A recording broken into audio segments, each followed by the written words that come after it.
I don't think supporting the Ukrainians to be slaughtered is much of a support, actually. The UK has been a firm supporter of Ukraine throughout the war, providing them with weapons and battle tanks. While the majority of Brits support the UK's assistance of Ukraine, a minority stand against it. I went to an anti-nukes protest to speak to people with this view. Many seemed to simply want peace at any cost, regardless of how this would impact Ukrainian people. Some seemed sympathetic to Putin, and even a few were influenced by misinformation and Russian propaganda. Do you agree with the UK providing weaponry to Ukraine? No, it's that we should be pressing for negotiations. I think it's helping the arms manufacturers enormously, and I think that's part of the problem with that nuclear weapons are just one part of the whole weapons industry, which is vast, and I'm very much aware that the Ukraine, we're actually sending money to Ukraine, we're buying weapons, and we're not feeding our children. It's becoming a horrible world. Are we giving weapons to Ukraine because we actually want to see justice and peace, or are we giving weapons to perpetuate a war? So we really need to think very carefully, what is the UK government's intentions with what they're doing at the moment? And what do you think are their intentions? It's a good question, but considering their history, I don't think they're very good. So you don't think it's to do with supporting Ukrainians and maintaining their sovereignty? I'm very sceptical of the righteous intentions. We're basically using Ukraine as a proxy to fight a war. We're using the lives of Ukrainians to fight a war with Russia, which is, at the moment, that's where the danger is. Obviously, that could escalate completely out of control, become a nuclear conflict. But some might argue that we're actually supporting Ukrainians. I don't think supporting the Ukrainians to be slaughtered is much of a support, actually. What do you think that Ukrainians should do? Well, I think that Ukraine should negotiate, and obviously the basis of negotiations should be the Minsk agreement, which was freely negotiated 2 years ago. It's very sad. I think they should surrender. That's basically it. At the moment, they're being encouraged to keep fighting, and instead, I think we should be saying, let's take a step back and find a way of talking to each other in a way that can bring peace back to Europe.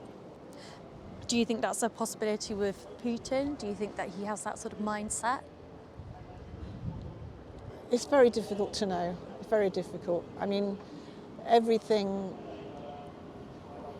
I know he is the figurehead, but there's a lot of people behind him as well, and we're just getting a very one-sided picture of Russia.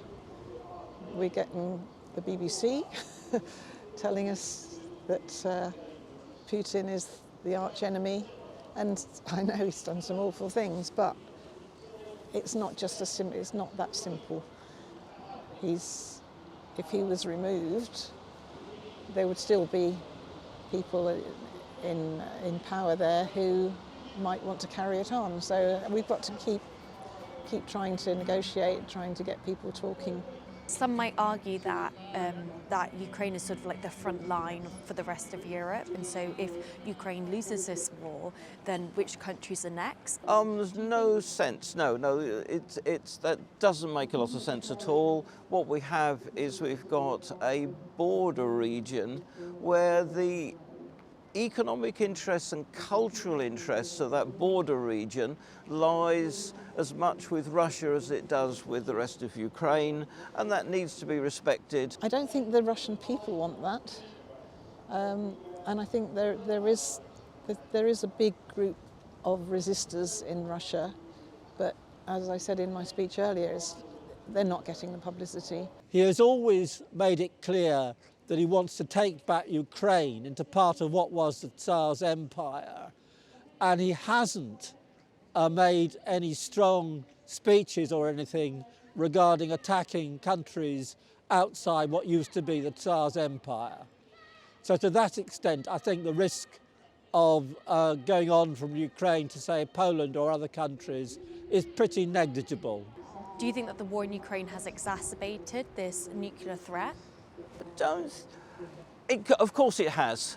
Of course it has, and all the tension between the great powers, it's an old-fashioned term, but it's the tension between the great powers. If we start sending weapons for attacking Russia to Ukraine, as distinct from purely defensive weapons, i.e. fighter bomber jets and tanks, and there is then an attack by Ukraine on Russia to a very great extent, the risk of Russia using nuclear weapons in response is not unnegligible for a number of reasons, one of which is that we must doubt the sanity of Vladimir Putin to start off with, because the attack by Russia on Ukraine was inherently irrational, even from Russia's material interest. Exacerbate the nuclear threat? In what way? You want me to blame Putin for it? Is that what you want? I'm not going to do that, I'm sorry. No, and why is that? Why is that?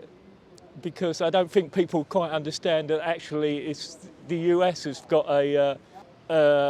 they have not ruled out the first use of nuclear weapons. What would you say to Ukrainian civilians who have had their homes destroyed by Russian soldiers and missile strikes, who are pleading for the international community to help them to stop their country from effectively being destroyed and taken over? I would support them, and I want them to be safe, and I want them to be free from danger.